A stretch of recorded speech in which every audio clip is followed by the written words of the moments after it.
Good morning from Fast Company. Here's our daily look into what's driving today's creative business leaders. Assertiveness, dominance, competition, risk-taking. These are all the hallmarks of traditional leadership models, and they're overwhelmingly associated with men. From corporate boardrooms to political offices, the archetype of a strong leader has been built around commanding voices, hardliner decisions, and lone wolf thinking. This framing isn't just outdated, it's dangerous. The traits we've long sidelined, compassion, collaboration, long-term thinking, humility, are no longer soft skills, they're survival skills. And they're overwhelmingly found in what are often called feminine leadership styles. In fact, businesses with gender-diverse executive teams are 25% more likely to outperform financially, and companies led by women CEOs have historically delivered around 223% return on equity over 10 years, versus 130% for companies led by men.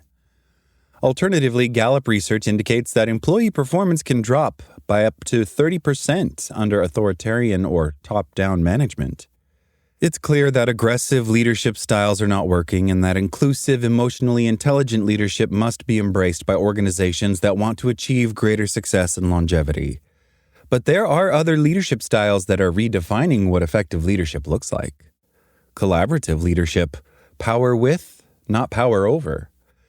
Aggressive leadership thrives on control. The leader speaks, others listen. But in a world where the best solutions come from diverse voices and interdisciplinary teams, this model falls short. Collaboration isn't just a buzzword, it's a prerequisite for success. Consider the turnaround of Korean Air in the 1990s. Plagued by fatal crashes, the airline discovered that junior crew members were too differential to challenge their captains, a cultural deference to hierarchy that proved deadly. When Korean Air implemented training that encouraged teamwork and empowered all voices in the cockpit, its safety record transformed. In modern organizations, collaborative leaders flatten hierarchies and empower team members to think, speak, and lead.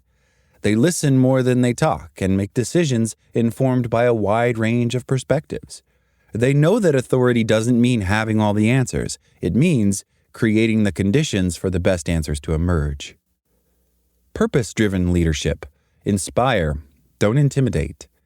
The traditional model of leadership motivates through pressure. Meet your targets or else. But this approach is a major driver of disengagement. According to Gallup, close to 80% of the global workforce is disengaged at work, costing businesses $8.8 trillion in lost productivity every year. Many are not just unmotivated, they're working against their employers. Intimidation is costly, but leaders who inspire with purpose reverse that trend. Take Paul Polman, former CEO of Unilever, who focused not just on profits, but on sustainability, health, and human well-being.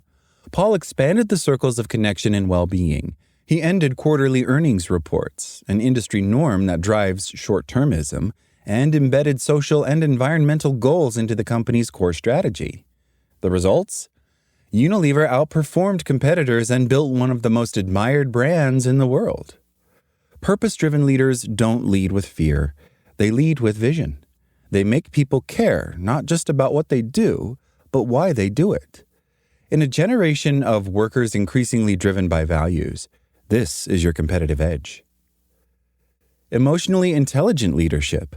Strength through empathy.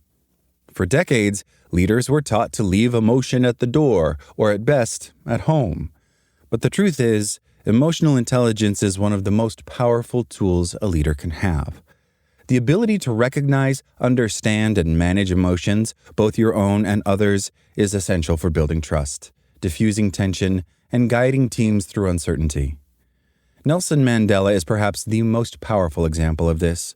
After 27 years in prison, he emerged not bitter or vengeful, but focused on reconciliation. His leadership brought South Africa back from the brink of civil war, not through force, but through empathy, humility, and vision. In business, emotionally intelligent leaders like Satya Nadella at Microsoft have reshaped company cultures by prioritizing learning, psychological safety, and inclusiveness. These leaders don't mistake kindness for weakness. They understand that people do their best work when they feel seen, heard, valued, and respected. The future of leadership is balance. The traits that aggressive leaders dismiss as weak, listening, collaborating, empathizing, are actually the ones that foster resilience, innovation, and long-term success. Masculine or feminine, they're simply effective, and they're precisely what today's challenges demand. The real question is whether leaders can meet the moment, and the moment calls for balance of a wider range of leadership skills, our full human leadership potential. We need leaders who can be bold and humble, decisive and inclusive, confident and caring. For too long, leadership has rewarded those who speak the loudest and dominate the room. The future will reward those who can listen, connect, and bring people together. The age of aggressive leadership is over. The age of collaborative, purpose-driven, emotionally intelligent leadership has just begun. Ask yourself, what masculine and feminine leadership traits do I lead with? Are they balanced and effective to drive performance? That's all today from Fast Company. Talk to you tomorrow.